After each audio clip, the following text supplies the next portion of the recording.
The car had become a room without walls. In the early hours before dawn, when the cold pressed hardest and the city still held its breath, he lay curled in the driver's seat, jacket pulled up to his chin, listening to the faint tick of cooling metal. He kept the windows cracked just enough to keep the air moving. Too much, and the cold crept in.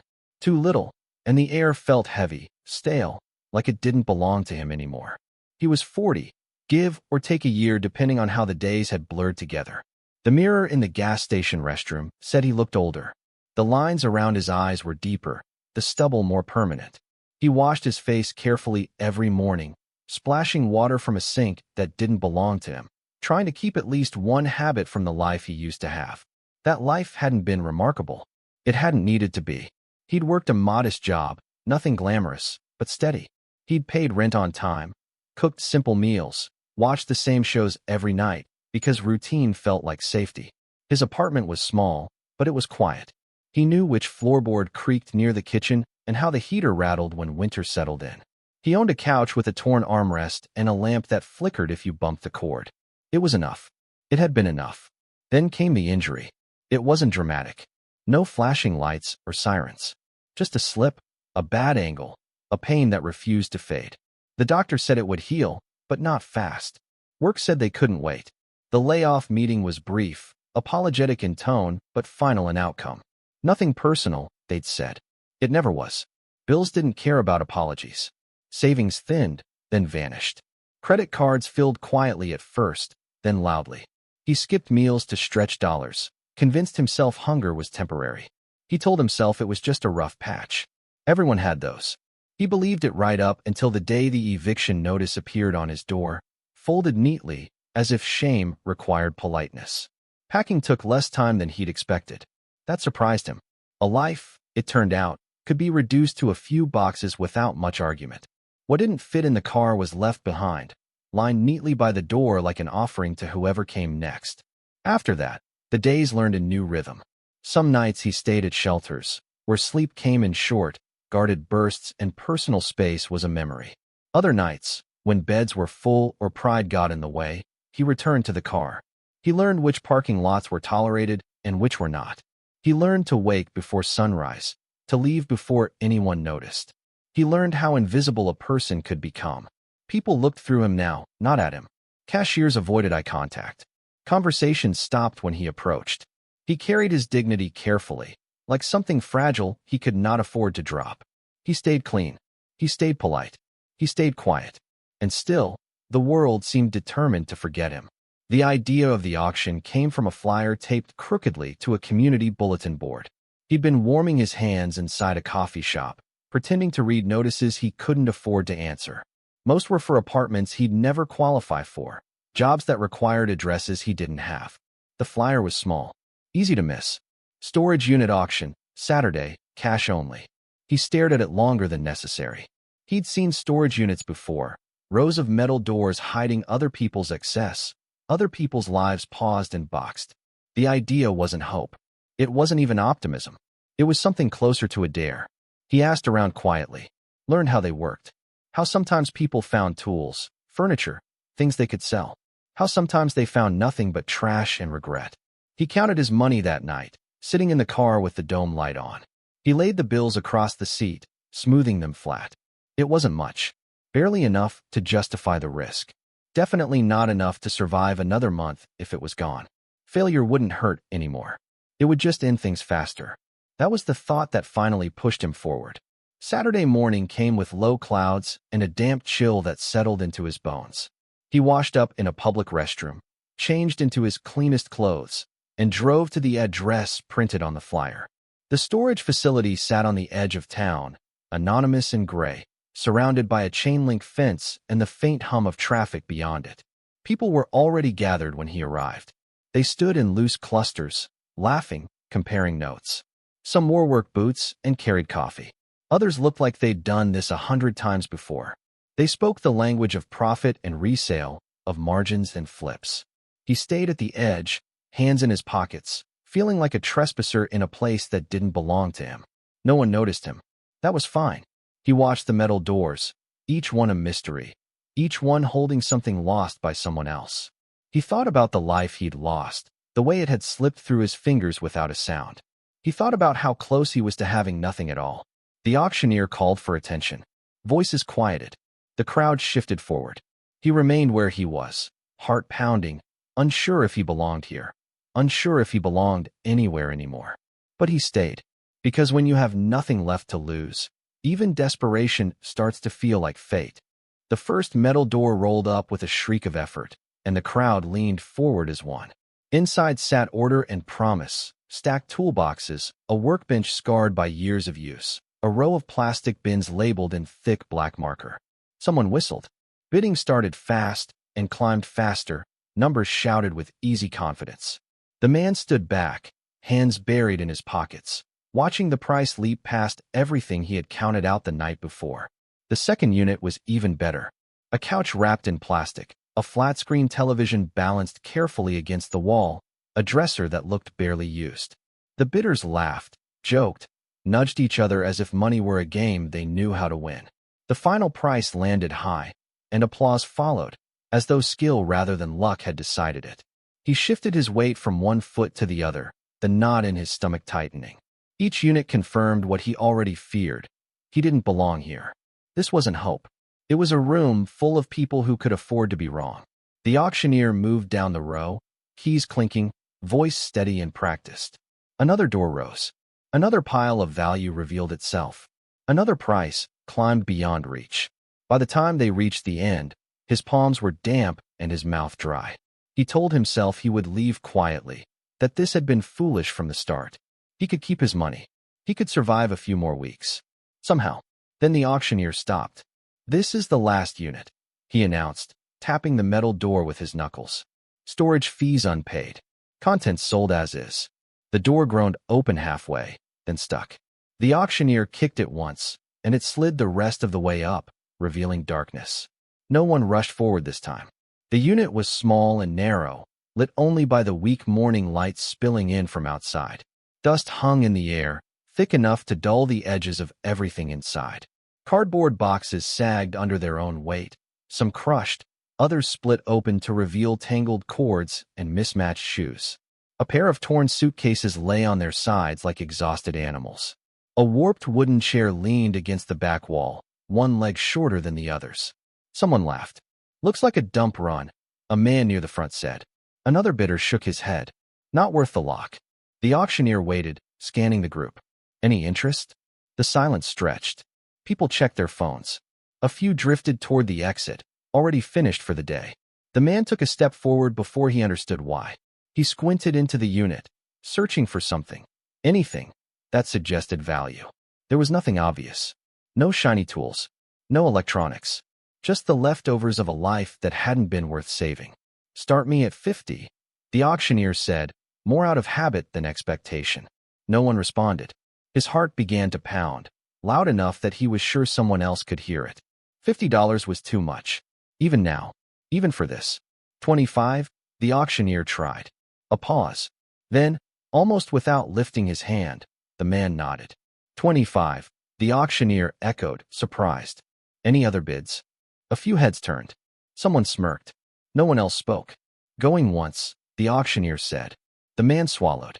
"Going twice." The moment stretched thin, fragile as glass. "Sold." The word landed with more weight than it should have. The gavel came down. Just like that, it was his. There was no applause this time. No congratulations. A few people shook their heads as they walked away, muttering about bad luck or bad judgment. He stood rooted to the spot, heat creeping up his neck. What had he done?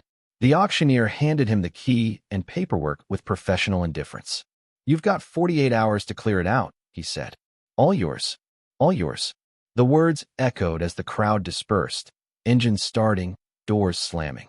Within minutes, the place felt emptier, quieter. The man was left alone with the open unit and the sickening certainty that he had made a mistake. He stepped inside. The air was stale, carrying the faint smell of mildew and old paper. He lifted the lid of the nearest box. Inside were clothes, shirts with frayed collars, pants worn thin at the knees, socks rolled together in pairs that no longer matched.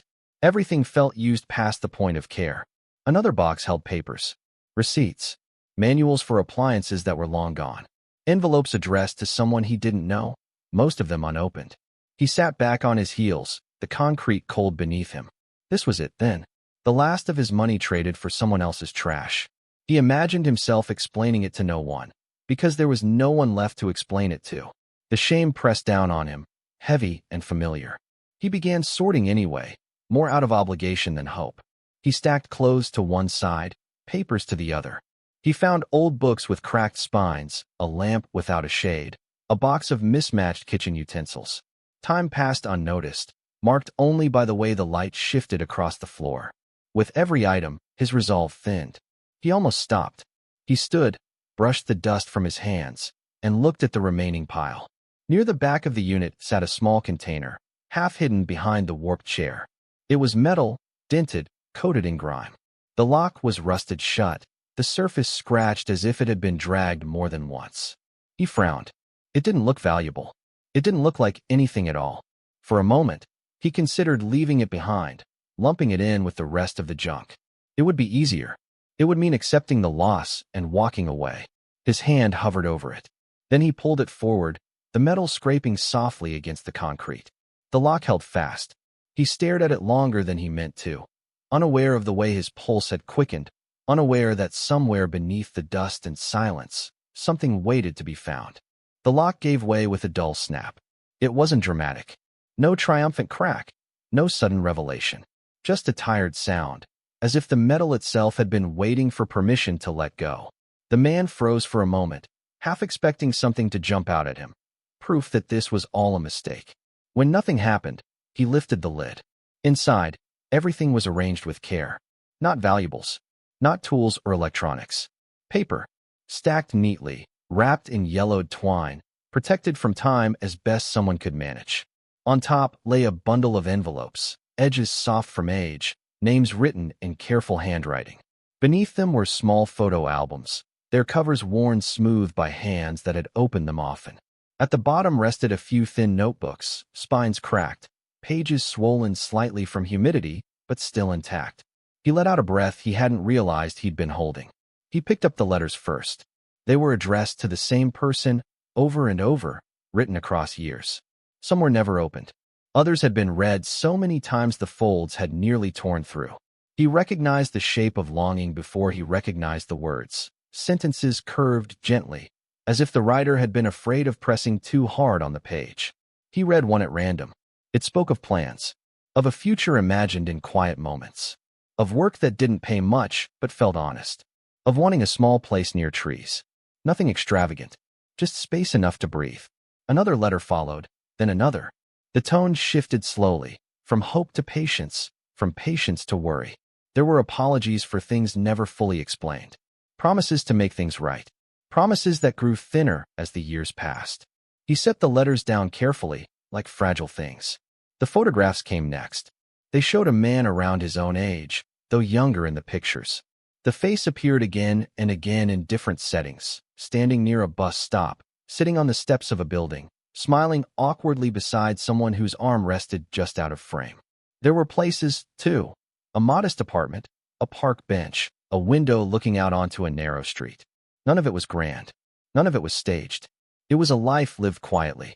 The man studied the stranger's face, searching for something recognizable. He found it in the eyes.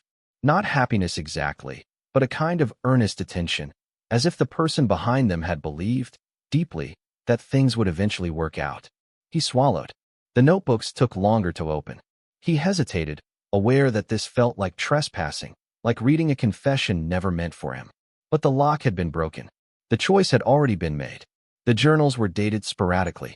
Some entries were weeks apart, others months. The writing spoke of isolation without bitterness, of a man who kept to himself not because he disliked people, but because life had slowly narrowed around him. He read about a job lost, about pride getting in the way of asking for help, about days spent walking instead of sitting still because stillness made the thoughts too loud. The words hit close enough to hurt. He recognized the careful optimism that followed each setback. The way the writer insisted, again and again, that things would turn around soon, that this was temporary, that it had to be. He leaned back against the unit wall, concrete cold through his jacket. This wasn't junk. This was someone's proof of existence. As he read deeper, a picture formed, not of tragedy, but of disappearance. The entries grew shorter, less frequent. Mentions of cutting expenses, of letting go of things that didn't fit anymore, of moving belongings into storage just for now. There was no final entry, no goodbye, just silence. The man closed the notebook and stared at the floor. He imagined the storage unit sitting unopened year after year, fees piling up, notices sent to an address no one checked anymore. He imagined a life fading so quietly that even its remnants were nearly discarded without a second glance. He understood that kind of vanishing. Among the papers, something else appeared, subtle at first. References woven casually into the writing. Mentions of keeping it safe, of not trusting banks, of something that shouldn't be found unless it has to be. The entries never said what it was, but the repetition stood out. He flipped through the letters again, scanning for patterns. A phrase here, a date circled there, a mention of a place within the unit itself, described in a way that suggested intention rather than accident. His pulse quickened, then slowed. This wasn't a treasure map. It wasn't obvious. Whatever had been hidden, if anything had been hidden, was secondary to what he was holding now. A story, a life that had brushed against his own at the edges, separated only by time and luck. He felt a pressure behind his eyes and blinked it away, embarrassed by the emotion rising in his chest. He hadn't cried in a long time. There hadn't been room for it. He stood, pacing the narrow space, torn. He could stop now, close the container, walk away with nothing but the certainty that he'd tried. There was a strange comfort in that. A clean ending. But something held him there. Not the possibility of money. Not anymore. It was the sense that if he walked away, this person would vanish a second time. That the effort taken to preserve these memories, the careful wrapping, the locked container, would mean nothing.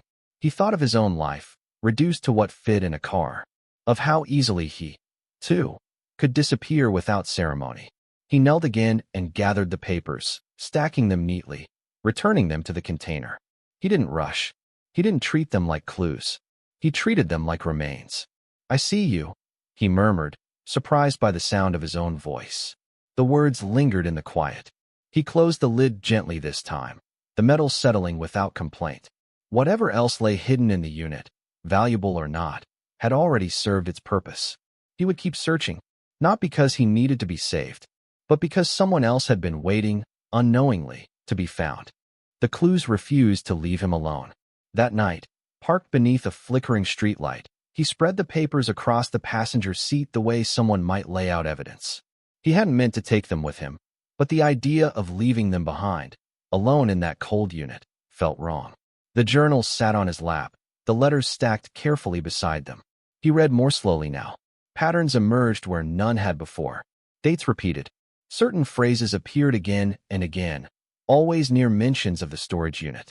Behind what looks broken, where no one checks twice. "If I don't come back." His throat tightened. The next morning, he returned to the unit before the sun fully rose. The place was quiet, empty except for the echo of his footsteps. He stood in the doorway for a long moment, staring at the clutter he had dismissed the day before. Behind what looks broken, his eyes went to the warped chair at the back. It leaned at an angle, one leg uneven, seat cracked with age. He dragged it forward, expecting nothing. When he turned it over, he noticed the repair, crude but intentional. The seat had been reinforced from beneath with a thin wooden panel screwed in place. His hands trembled as he loosened the screws. Inside the hollowed space were several thick envelopes, sealed with tape yellowed by time. Beneath them, wrapped in oilcloth, lay a small metal box, cleaner than anything else in the unit, untouched by dust. He sat back hard on the concrete floor. For a long moment, he didn't move. When he opened the envelopes, he found cash. Not a fortune, not the kind of money people whispered about online, but enough. Enough to change things. Enough to matter. The bills were neatly bundled, each stack labeled with dates that matched entries in the journals. Saved slowly, carefully, intentionally. The metal box held documents, certificates, deeds, legal papers tied to a modest property sold years earlier, records of an insurance payout never claimed, evidence of a life that had tried, quietly, stubbornly, to protect itself from erasure. He felt dizzy. This wasn't luck. It wasn't a miracle dropped from the sky. It was the result of patience, discipline, and foresight from someone who had believed, right up until the end, that what he saved might one day make a difference. The man closed his eyes, breathing through the rush of fear that followed the relief. Because fear came quickly. What if this wasn't his? What if someone came looking? What if this was a mistake? He packed everything back exactly as he'd found it and locked the unit, hands shaking as he turned the key. The money stayed hidden. The papers stayed untouched. He drove away with the weight of the discovery pressing against his chest. That afternoon, he went to the public library. He used the computer terminals the way he'd learned to, quietly, efficiently, without drawing attention. He searched names from the letters, cross-referenced dates, followed trails that led to official records. It took hours, then days. The picture that formed was as lonely as it was complete. The owner of the unit had died quietly. No obituary, no family listed, no estate claimed, notices sent and returned unopened. After a certain point, the system had simply moved on. No one was coming. Still, the question gnawed at him. He visited a legal aid office, heart pounding as he explained, carefully, vaguely, what he'd found. The woman across the desk listened without judgment, flipping through documents with practiced ease. She explained the laws plainly. Abandoned property, due process, storage auctions existed for a reason. Legally, the contents were his. Ethically, that part was harder. He walked for hours afterward, the city unfolding around him in familiar indifference. He thought about the man in the photographs, about the care taken to hide those envelopes, about the phrases written in ink meant to outlast memory. If I don't come back. The intention felt clear now. This wasn't hoarded wealth. It wasn't greed. It was preparation. That night, sitting in his car, he made a decision. He would use the money, but not waste it, not vanish with it, not pretend it had fallen into his hands by accident. He would let it do what it was meant to do, give someone a second chance. The first thing he did was secure a place to stay. Small, temporary, a room with a door that locked and a bed that didn't move when he shifted his weight. He slept for nearly 12 hours the first night, exhaustion giving way to something close to peace. He paid debts that had been haunting him. Not all, just enough to breathe again. He bought groceries without counting every item twice. He replaced his worn shoes. He shaved, really shaved, and looked at himself in the mirror without flinching. Something inside him straightened.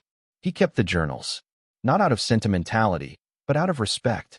He read them again, this time with gratitude rather than despair. He understood now that the value of what he'd found wasn't measured only in dollars, but in trust. Someone had believed that a stranger might be worthy of what they left behind. That belief changed him. He began to move differently through the world. He spoke with more confidence, not because he was suddenly important, but because he no longer felt disposable. He applied for work without shame.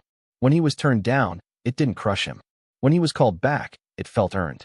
The treasure didn't fix everything, but it gave him back something he hadn't realized he'd lost. Choice, agency, the quiet certainty that his life, like the one hidden in that storage unit, still mattered enough to be preserved. And for the first time in a long while, he wasn't just surviving the days. He was building something that could last. Stability did not arrive all at once. It came in pieces so small they were almost easy to miss. A room became an apartment, not large, not permanent, but his. The windows faced a brick wall instead of the street, yet light still found its way in during the mornings. He learned the sound of the pipes, the way the floor shifted near the kitchen, the exact moment the heater clicked off at night. The details mattered. They meant he was staying. Work followed, slowly. At first, it was temporary. Hours counted carefully, paychecks modest but reliable. He showed up early, stayed late when asked, and kept his head down. When the position became permanent, no one made a speech. His name was simply added to the schedule. That was enough. The car was no longer a bedroom. It became what it was meant to be, a way to get from one place to another. He cleaned it out, vacuumed the seats, wiped the dust from the dashboard. For the first time in months, it felt like an object again, not a refuge. He kept a few things from the storage unit. Not the money. That had already done what it needed to do. He kept a photograph, the one where the man stood by a bus stop, half smiling, eyes lifted towards something just out of frame. He kept one journal, the earliest one, when hope still filled most of the pages. He kept a letter that was never sent, folded and unfolded so many times it felt soft as cloth. They sat in a small box on a shelf by his bed. He didn't open it often. He didn't need to. Knowing it was there was enough. Sometimes, late at night, he thought about how easily those things could have been lost. One more missed payment. One more notice ignored. One more auction with no bidders willing to look twice. A life reduced to dust and cardboard, waiting for someone to decide it wasn't worth saving. The thought unsettled him. It also changed the way he moved through the world. He noticed people now.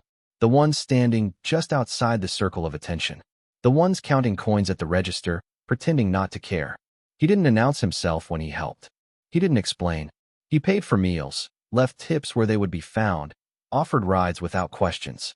He volunteered when he could, quietly, stacking boxes or sorting donations in the back rooms where no one took pictures. He listened more than he spoke.